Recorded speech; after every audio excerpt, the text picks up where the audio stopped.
Hello everyone, welcome back to Anik Study Hub. So have you wondered how you can use those 8 rules in indices to solve indical equations? Well, remember in our previous videos, I promised that we would use those laws to solve indical equations or questions under indices. So here with me is one of my mathematics textbook, and together with me are some NECO and WAEC past questions.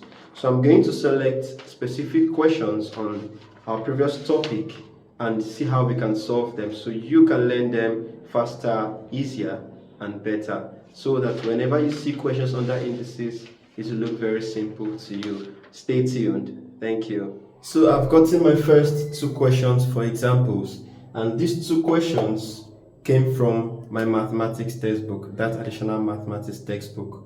So if we're asked to simplify 8 raised to the power of 2 over 3 and to simplify 625 in brackets raised to the power of minus 1 all over 4. So let us get on with it.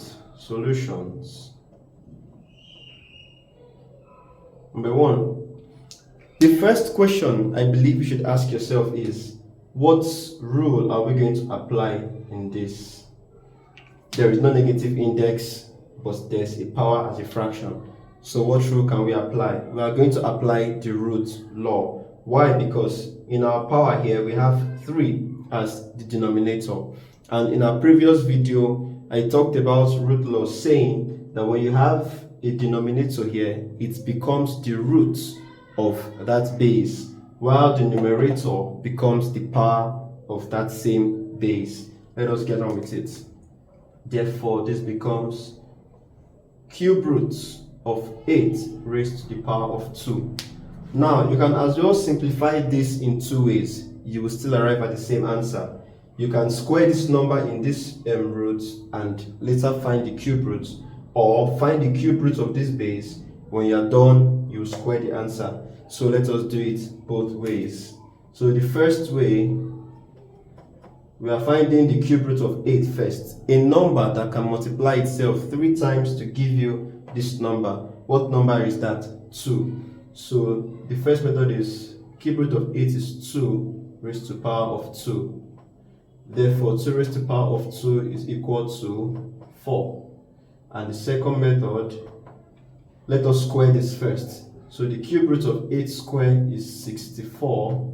And what number can we multiply 3 times to give us 64? That number is also what? 4. So let me re-explain. So if you have any questions, you can drop it in the comment section. Or if you have any questions relating to this kind of questions I've written on the board, do well to bring them to the comments and we'll solve them in our next videos as your recommendations. So I said the first step is to identify the rule we use in solving the question. And when looking at this, we are seeing 3 here as the denominator of this fraction and 2 here as the numerator. So seeing this, we know that this denominator will become the root of this base, while this numerator becomes the power of this same base. And in doing so, we used 2 methods: finding the root of this number first, then we squared it, or we used the power to simplify, and then we also squared the base and then found the root to get the answer, and we ended up at 4 and 4. So moving on to number 2, 625 raised to the power of minus 1 all over 4. The same question again. What rule are we going to apply here to simplify this?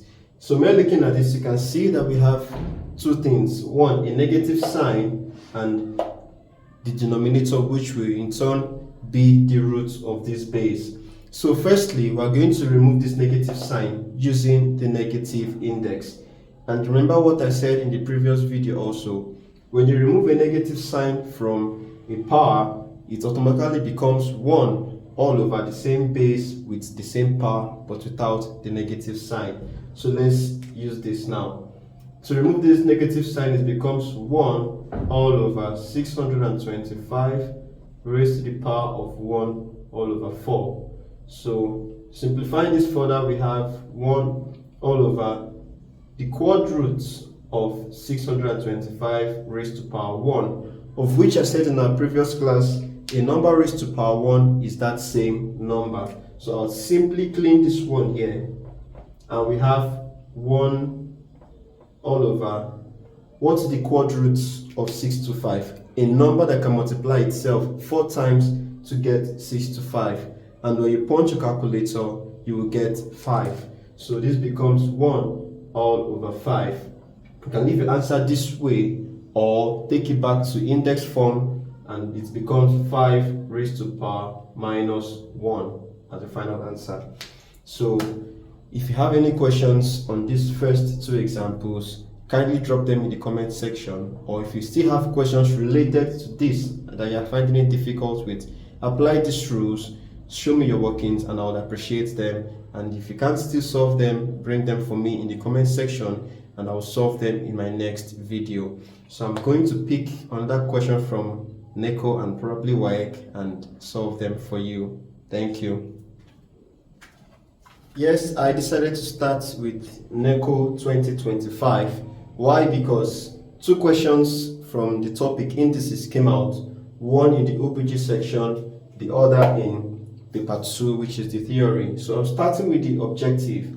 We were asked to simplify x raised to power 5 is equal to 1 over 32, option A minus 5, option B minus 2, option C 1 over 5, option D 1 over 2, and option E 5.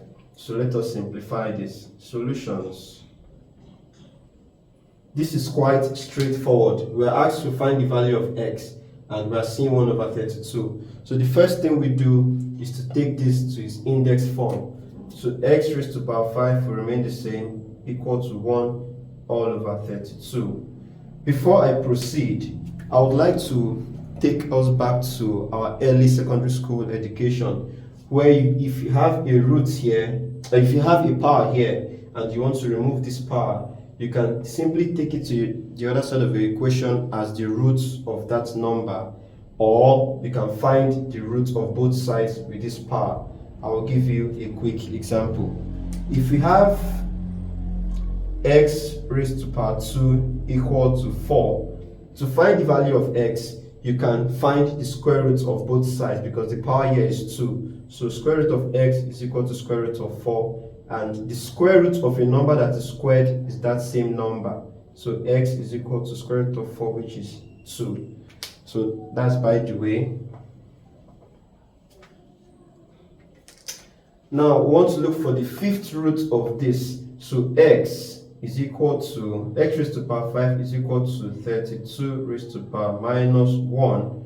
So x is equal to the 5th root of 32 raised to power minus 1. Or you can still leave it as the 5th root of 1 all over 32. So you're going to look for a number that multiplies itself 5 times to give you both the numerator and the denominator. So I'll clean this, and what number would that give us? That will give us 1 all over 2, because 2 raised to power 5 will give us 32. And then moving on, you can leave your answer like this, or 2 raised to power minus 1 as a final answer. Then for the second question that came out in the theory aspects, let us simplify this. I actually did this quickly in my short video, but I'm going to take my time to solve this for you right now. So we have 25 here raised to power 3x plus 2 equal to 5 raised to power 2x plus 1. To solve indical equations like this, we have to make the bases the same. 3x plus 2 and 2x plus 1 are the powers or the exponents. So we want to make these bases the same. How can we do that? By reducing this 25 to a lower base or the same base with this, and using that power to multiply this power. So therefore this becomes 5 raised to power 2. Remember we have the power here, so this becomes in brackets 3x plus 2. You bring that equal to, and this 5 raised to power 2x plus 1. And in both sides of the equation, we have the same basis now. We can eliminate them and simplify this. So using 2 to open this bracket, this becomes 2 times 3x, that is 6x, is equal to 2 times 2 is plus 2 times 2, 4, is equal to 2x plus 1. So here we collect like terms. Anywhere we see x, we put numbers with x. Anywhere we see numbers on its own, we put numbers related to themselves. So 6x will remain here, 2x will come here and change to minus 2x, equal to 1 will remain here, plus 4 comes here and changes to minus 4. So simplifying further, this gives us 4x equal to minus 3. Dividing both sides by the coefficient of x, this becomes 4x all over 4 equal to minus 3 all over 4. So this will eliminate this. X is equal to minus 3 all over 4. Final answer. So thank you for staying back to watch. If you have any questions, if you have any recommendations, simply put them in the comment section. Please do not forget to like, do not forget to subscribe, do not forget to share my videos, and turn on post notification for my weekly videos. Thank you. See you soon. Bye.